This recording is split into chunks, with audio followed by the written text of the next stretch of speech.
Hello everyone and welcome to this video. Now today I'm going to be reviewing an album what is very important to be celebrating its 30th anniversary today. Going to be looking at Paul Simon's classic album Graceland. So yeah, in this video I will just do like my usual thing, like I will give a bit of background information about the album, and then I will show you my vinyl copy plus a deluxe CD box set what I've got like on the album, and then look at each of the album songs in detail, scoring each song out of 10, and then using those scores to give us a overall percentage for the album. Right, yeah, so as I said, 30 years ago since this was released on the 25th of August back in 1986.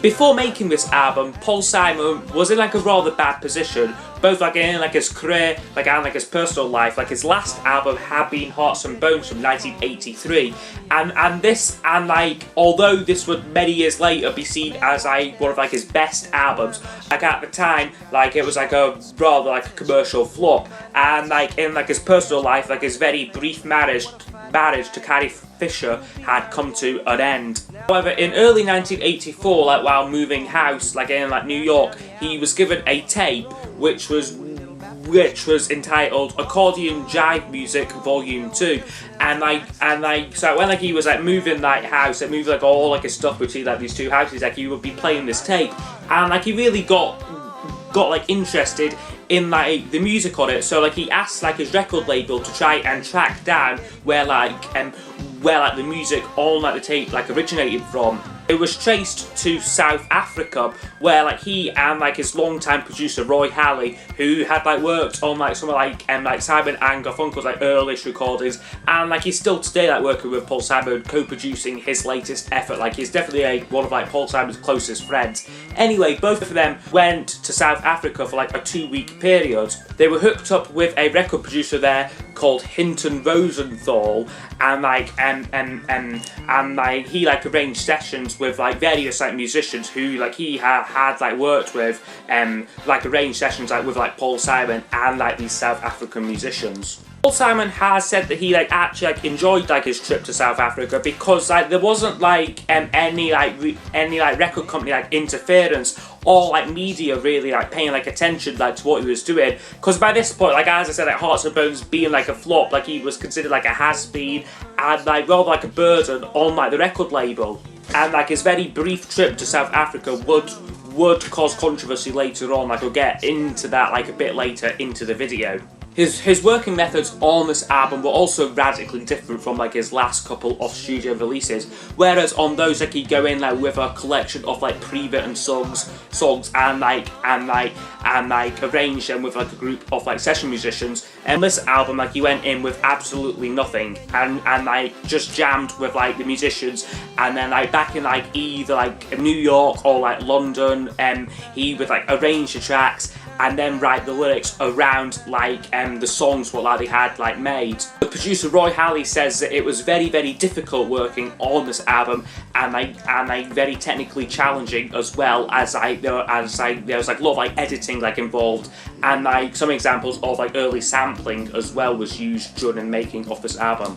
So yeah, when the album came out in August 1966, like it was released like little fanfare at first, but as word grew about this really strong album, like it started to slowly climb up the charts, eventually reaching #1 in a variety of countries, including the UK, New Zealand, France and Canada. It would only reach #3 in the US charts. However, by 1987, it had sold 6 million copies worldwide, and like was very much like an unlikely comeback for Paul Simon. However, with all the success of the album, there was like a bit of like a backlash like regarding like his trip and like recording in South Africa, because he went at like the height of like the apartheid era, which was like sort of like there was deep segregation between like the blacks and whites of South Africa, and like the UN had like imposed like a cultural boycott like of like the country, and many like anti-apartheid campaigners were like absolutely furious that like he even like made like the trip to like South Africa and like recorded with these musicians like for like a brief time, like he was on like the United Nations blacklist.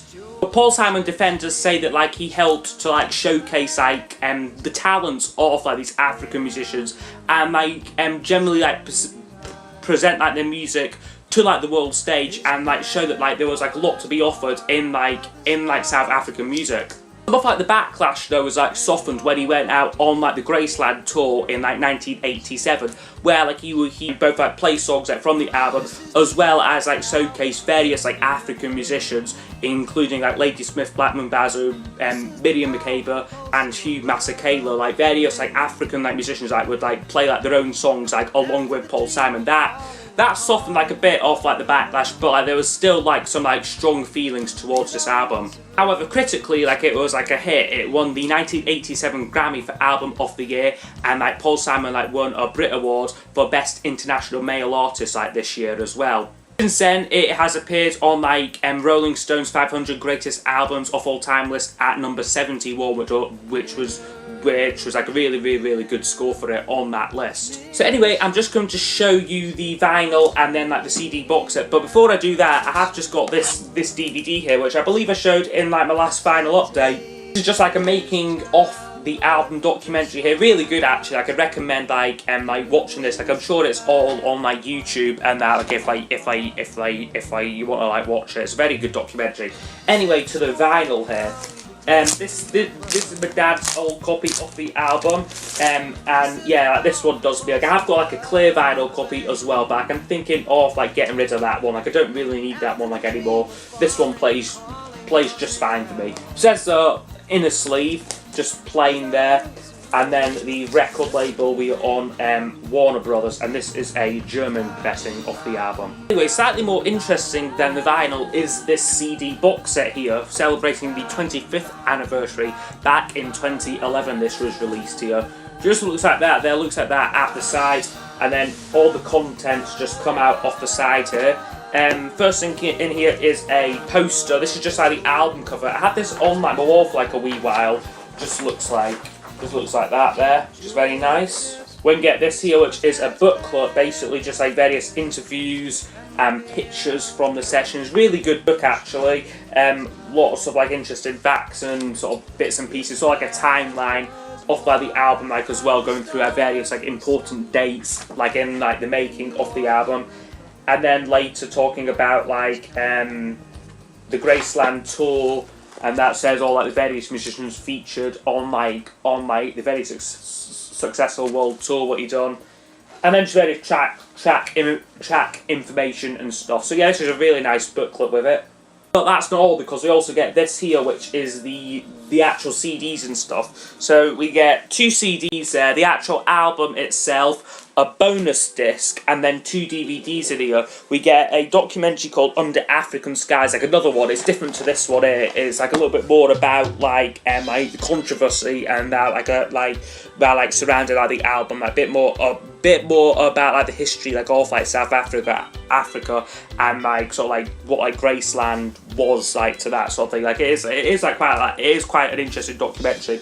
And then like and then a copy of like the African concert, like the famous Zimbabwe concert what he done in like 1987. So yeah, that's really nice. And then in the middle here is like something really cool actually. It is a sort of like a replica notepad of like all like his lyrics. Like once like he'd done the tracks, he'd try and work out the songs, sort of work out various lyrics and like phrases and stuff. So it is fairly interesting to read sort of like his like early ideas and that for like the lyrics to like the songs in like sort of his very messy handwriting. But yeah, this is pretty cool, I have to say. Yeah, now that has me looked at the CD box set, so it is now time to go over all of the tracks on the album. These are the days of miracle and wonder. This is the album opens up with the song The Boy in the Bubble, which I actually got like a 12-inch single for here. So I'll just show this actually. So there's the front of it, there's the back, and I won't bother showing like the inside, like it is literally just a 12-inch single. But anyway, this is a fantastic opening song to the album. It has like this great, very big sound in it, and like it is like a great start to the album. Comes in now with this accordion, very different, very unique sound. And then like the 4 drum beats, and then like the track just like kicks in, and like it's absolutely fantastic. It's a really uplifting musical track, very much sort of counteracted by by like the lyrics what sort of like deal with like themes of like terrorism and like starvation, but with like an optimistic twist and like a hopeful chorus part to like the song "These Are the Days of Miracle and Wonder." This was the album's third single. It reached number 26 in the UK singles charts, but like a rather disappointing 86 in the American charts. But yeah, a fantastic song. Great way to start the album. I'm going to Graceland, Graceland, to Memphis, Tennessee. I'm going to Graceland. Next song up is the title song, Graceland, and another 10 out of 10 for me. A really fantastic song. Love the way this one starts. Quite relaxing. No words, just like the track like moving along, and then when we do get to about like the minute mark is where like the lyrics start, and I feel that those are like some of like Paul Simon's finest. The word Graceland came to like his head like when like he was like trying like to write the lyrics to this song, and like he was like always thinking like I'm like gonna get rid of this line, like I'm gonna like replace this with something, but like he got like so like used to like the song being called Graceland that like he couldn't think of anything else like what would fit. So like eventually like he did like actually like make the trip to like Graceland, which is like Elvis's like mansion house like Elvis Presley's like old house, which is now like a museum and that, and that's where like the lyrics to like the first line and like the Mississippi Delta was shining like a national guitar, like that very vivid imagery sort of comes in from like his like trip to Graceland, although when he had thought of the title like he actually hadn't been to Graceland. Although like as we get further like into like the song, like it becomes like a more sort of general journey trying to find like just like a more general like land of grace. So yeah, like it is a fantastic song, really great. It won the Grammy Award for Record of the Year in like 1988 I think, and like Paul Simon himself believes that this is like the greatest song like he's like ever done like throughout like his whole career, which is a very hard thing to like argue like against. Like it is like a really fantastic song. I know what I know, I've said what I've said. Third number in is called I Know What I Know, which I'm giving an 8 out of 10 to. This was a track that was recorded with like the band General MD Surrender and the Gaza Sisters. It's like a very sort of funky little number, very like catchy chorus with like these like interesting backing vocals from like the Gaza Sisters, like the backing singers. It's like a really like interesting, fun little song. I'd say that this doesn't harm the album one bit. Like it is like a good solid track. You don't feel you could love me, but I feel you could. Next song in is another 8 out of 10 for me. It is a track called Gumboots. A like really like nice little very catchy song. Like it's like got like this like nice like beat going through it, very bouncy sort of like accordion jive music. Like this was very similar to like the tape what like he was like originally given like back in like 1984, where like the whole sort of idea for like this album like kicked off from. Lyrics are nice, if like a little like unlinear, like they don't really like, they are like quite hard like to follow, quite hard to follow. Like it's not really like obvious like what he's singing about. But I really like the music on this song. Like it is a good solid album track. We're talking about diamonds on the soles of a shoe. Now, closing side one, we have one of the album's most popular tunes, Diamonds on the Soles of Her Shoes, which I'm giving a 9 out of 10 to. A very nice introduction, vocal, a cappella introduction from Lady Smith Black Mambazo before like the core part of the song kicks in. This song was also like a last minute addition to the album, like because like it was like originally due for like release like I think in like May of like 1986, but then they were booked to like perform on like the American show Saturday Night Live. So when they were like in like New York for like that appearance, like they made like a trip to like the studio to like actually like, record this song with like various like musicians like what he had like brought back like for like this like appearance. So like Lady Smith Black Mambazo and like the guitarist like Ray Perry, fantastic guitarist, like he's like on like this song. So yeah, it's just sort of like the best of the musicians like who like he brought back, and like also like the bassist as well, Bahiti Kamalo, who contributes like a fantastic fretless bass part, like all like the boom sort of sound is like him. It really makes a song, and like he's actually still touring with like Paul Simon like to this day. So yeah, a really fantastic song, one of his most popular songs, despite only reaching number 77 on the UK charts. It really is a fantastic song. I can call you Betty, Betty, when you call me, you can call me out. So opening side 2 we have a real classic song, You Can Call Me Out, a 10 out of 10 for me.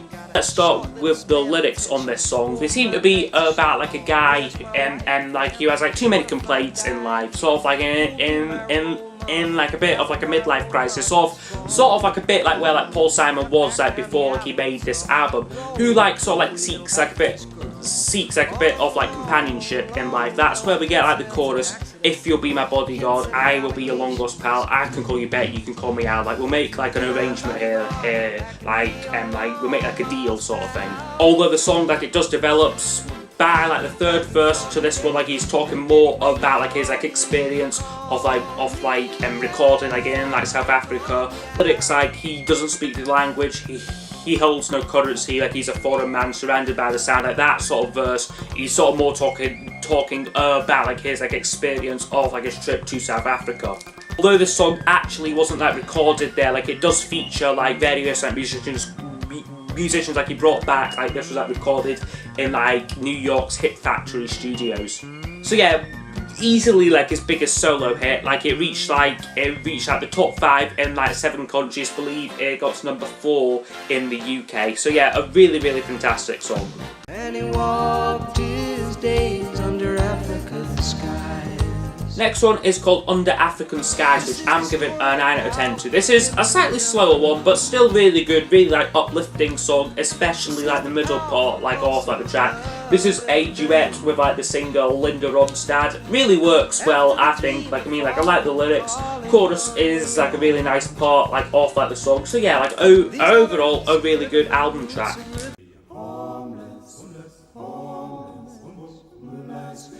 Then we get the song Homeless, which is a 7 out of 10 for me. This is a a cappella song, mostly sung by the vocal group Ladysmith Black Mambazo, with like Paul Simon like joining in for like the middle part, like off the song. This song is the only one on the album to have been recorded at London's Abbey Road Studios, where reportedly it was like very difficult to get like the right take. Like after about like 2 days of like perseverance with like the band, like